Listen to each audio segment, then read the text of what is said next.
B Maurya साहब प्रथम college साहित्य डॉक्टर बाबा साहब भीमराव अम्बेडकर महाविद्यालय गुड़गांव बीकॉम भाग है विषय वित्तीय लेखांकन। इसमें जर्नल पंजी प्रविष्टि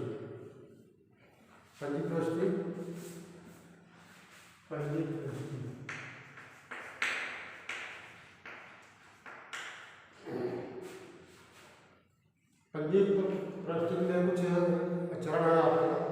प्रथम चरण सर्वप्रथम लेन देन के दो पक्ष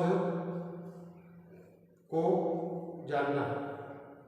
लेन देन सौदा जो होता है उसका दो पक्षकार कौन कौन से उसको जानना। जैसे एक आपको उदाहरण बता रहा हूँ आपको। राम से 2000 का माल क्रय किया। राम से 2000 का माल क्रय किया।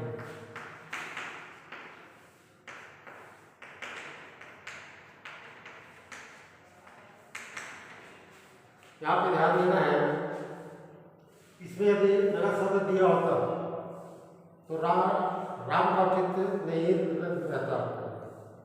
अगर उदाहरण क्रय किया है तब आपका राम का नाम जो है वो महत्वपूर्ण है। राम से माल क्रय किया मतलब माल व्यापारी खरीद रहा है राम से, तो राम जो है व्यापारी का लेनदार मतलब दो पक्षकार आपको पहचानना है। सबसे पहले का इसमें कौन कौन सा दो पक्षकार है। एक हो गया राम और दूसरा आपका क्रय। राम और क्रय दो संबंधित पक्षकार हो गए। यदि मान लीजिए नगद माल क्रय करता राम से तो राम का इसमें नाम इसमें नहीं है, इसमें आपका गोपड़ आता है क्रय। क्योंकि आपको उधार माल क्रय किया गया है इसलिए यहाँ पर राम का नाम है। तो पहला चरण है आपका सर्वप्रथम लेन देन के दो पक्षकार पहचानना। तो ये दो पक्षकार आपको बता दिया। ये सौदा है आपका राम से 2000 का माल क्रय किया, इसमें नगद शब्द नहीं दिया गया है तो आपका माल आपको उधार लिया गया है। दो आपका है खाते, एक है राम और दूसरा आपका क्रय। ये सबसे पहला चरण है। कोई भी सौदे में संबंधित जो है पक्षकार को पहचानना। अब संबंधित पक्षकार क्या बदलने के बाद दूसरा चरण फिर वह जाने की वे पक्षकार किस खाते से संबंधित। ये दो पक्षकार आपके इसके किस खाते से संबंधित। तो आपके खाते आपका क्यों है। पहला आपका व्यक्तिगत खाता, व्यक्ति विशेष का नाम, फर्म का नाम आदि जो है आपके व्यक्तिगत खाते में। इसका नियम आपका पाने वाले को और देने वाले को। व्यक्तिगत खाते का नियम है पाने वाले को और देने वाले को समान। दूसरा आपका है वास्तविक खाता। अब इसका नियम क्या है। आने वाले को विकलन, जाने वाले को समान। वस्तु जो आ रही है व्यापार में उसको विकलन और जो वस्तु जा रही है व्यापार से उसको समान। तीसरा लाभ हानि संबंधी हानि या व्यय को विकलन और लाभ या आय को समान। हानि या व्यय को विकलन करना है, लाभ आय यदि हो रहा है उसको समझना। ये तीन खाते हैं। ये तीन खाते किसी दो कलाम का फर्क है। ये दोनों तो राम होगा आपका व्यक्तिगत खाता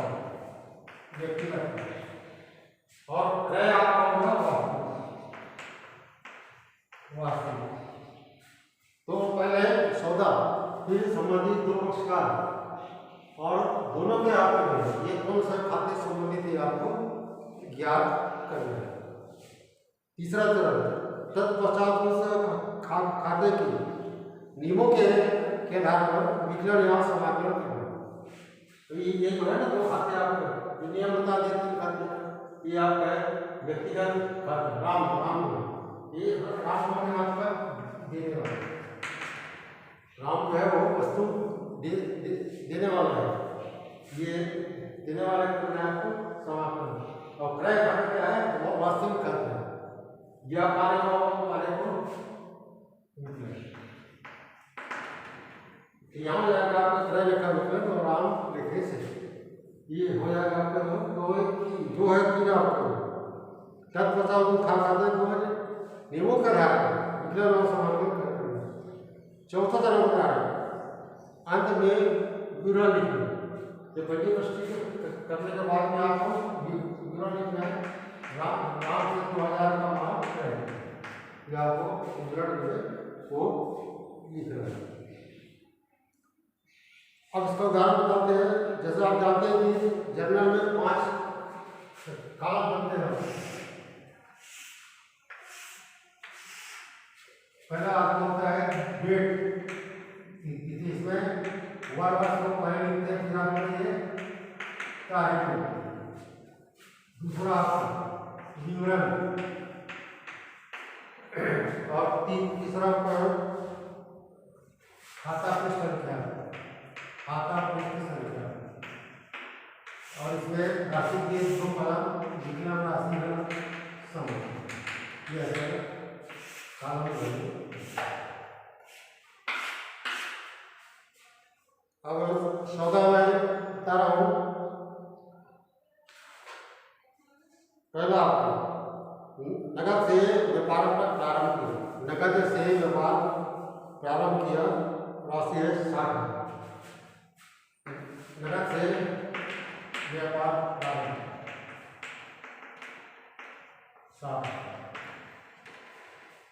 यहाँ पे एक चीज ध्यान रखना आपको, पूंजी खाता और आरंभ खाता व्यवसाय के व्यक्तिगत खाते का प्रतिनिधित्व करता है।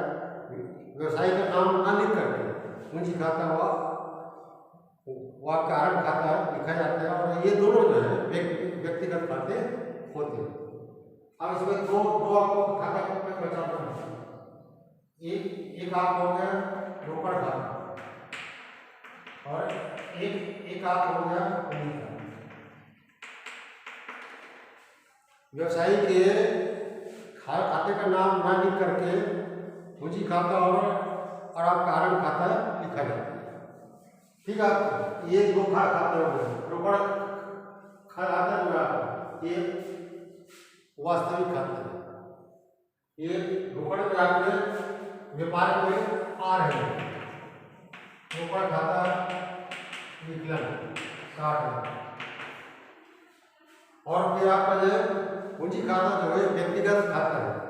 व्यवसाय जो है पूंजी व्यवसाय को दे रहा है पूंजी खाता। लिखने का ढंग देखिए आपको, ये यहाँ शुरू हुआ है, इसके नीचे से थोड़ा नीचे से इसको शुरू करना। ये 60,000 नीचे में आपको विवरण लिखना है। 60,000 रुपये से व्यवसाय प्रारंभ किया।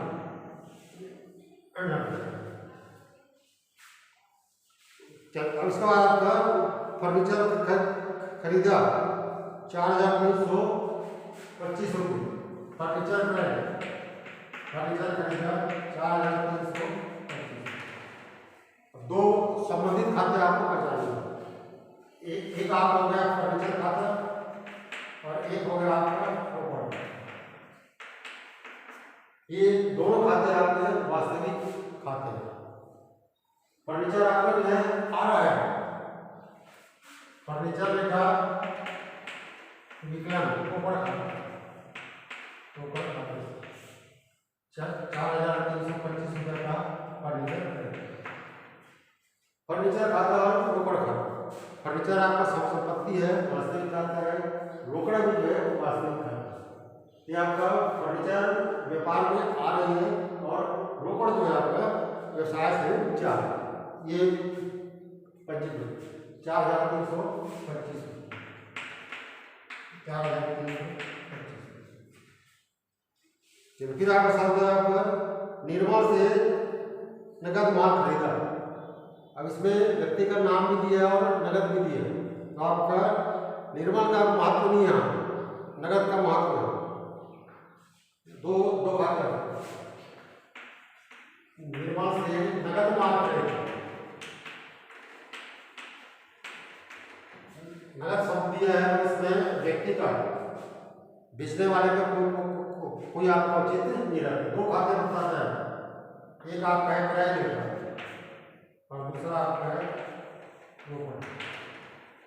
क्रय लेखा और रोकड़ रेखा दोनों आते हैं वास्तविक खाता।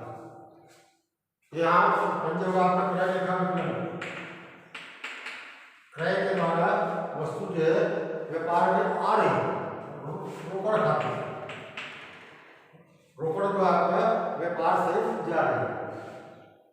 और प्राशिष्ट निर्भर से बात करते हैं 21,760, 21,760, 21,760 यहाँ पर नगद माल क्रय विवरण आपको लिखना है। फिर आपका चंद्रिका को माल बेचा, अब यहाँ पे नगद शब्द नहीं दिया गया, चंद्रिका को माल बेचा, यहाँ पे आपको जो है चंद्रिका लिखा हो माल बेचा विक्रय, ये आपका व्यक्तिगत काम है, चंद्रिका व्यक्तिगत खाता है, पाने वाले को विकलन, तो आपका चंद्रिका लिखा विकलन और आपका विक्रय व्यवसाय से जो है माल जो है वो विक्रय के माध्यम से जा, नीचे लिखना छोटा आपका चंद्रिका को माल बेचा,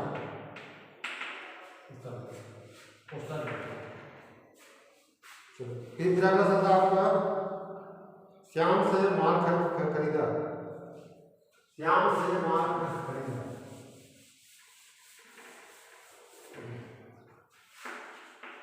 श्याम से माल खरीदा। यहाँ पे देखिए आपका नगद शब्द नहीं दिया है ना, श्याम से माल खरीदा, दो आपको खाते पहचानना संबंधित, एक हो गया आपका क्रय और दूसरा हो गया शब्द। तो क्रय खाता आपका वास्तविक खाता, क्रय लेखा विकलन, क्रय लेखा विकलन और श्याम, श्याम व्यक्तिगत खाता है और श्याम जो है माल देने वाला, माल देने वाले को समाकलन निकलिया पुस्तक में आपका श्याम से माल खरीदा। श्याम जो है आपका व्यापारी का लेनदार, उसको पैसा मिलना है व्यापारी द्वारा, श्याम को पैसा देना। फिर आपका राम को नगद माल बेचा, तो यहाँ देखिए राम को नगद माल, नगद माल, अब यहाँ पे दो खाते संबंधित, ये नगद आगे शब्द, अब यहाँ राम राम राम तो मात्र नहीं है, तो कौन संबंधित खाते हैं, राम नगद माल बेचा, एक आपको है विक्रय और दूसरा आपका है, दोनों जो है वास्तविक खाता, तो कौन सा खाता है आपका रोकड़ रेखा विकलन, व्यापार में जो है वो रोकड़ आ रहे हैं और श्याम ये क्या विक्रय लेते, विक्रय जो भी है और नगद माल विक्रय, कोष्ठक में आपको लिखना है नगद माल विक्रय। फिर अगला आपका व्यक्तिगत खर्च है, तो व्यवसाय से नगद निकाले, व्यक्तिगत प्रयोग व्यवसाय से नगद निकाले, बताया था आपको जब व्यवसायी पैसा देता है तो वो पूंजी खाता और निकालता है अपने व्यवसाय से निजी कार्य में, तो ये आपका आरण खाता और रोकड़। अब आपको पहचानना है कि आप आरण खाता जो है ये तीन में से कौन सा खाता, ये आपका व्यक्तिगत खाता और रोकड़ वास्तविक पंजी आपका जो है ना, आरण का विकलन और रोकड़, और जो भी राशि है आपका राशि से लिख दिया। फिर आपका है श्याम से कमीशन मिला, श्याम से कमीशन मिला। अब दो संबंधित खाते आप पहचानना आपको, एक आपका है कमीशन और दूसरा आपका है रोकड़। हमें कमीशन मिल रहा है, इससे लाभ है आपका, ये होगा आपका समाकलन होगा, और रोकड़ आ रही है व्यवसाय में विकलन होगा। रोकड़ लिखा विकलन और आपका कमीशन से पंजीकृत पुष्टि की जाए। यहाँ लिखना आपका हमने कमीशन प्राप्त किया और राम को वेतन दिया, राम को वेतन दिया, राम को वेतन दिया, राम को वेतन दिया। दो संबंधित खाते वेतन और वेतन दे रहा है, हानि या व्यय विकलन होगा।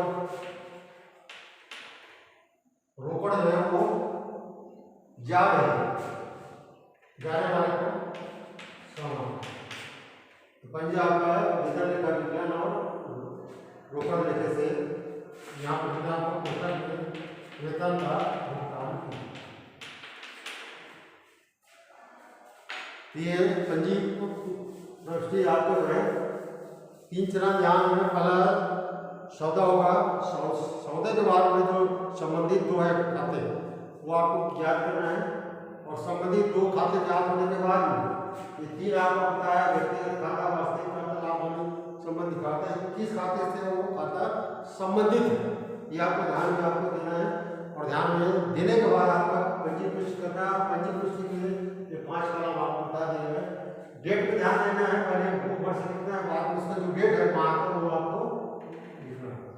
धन्यवाद।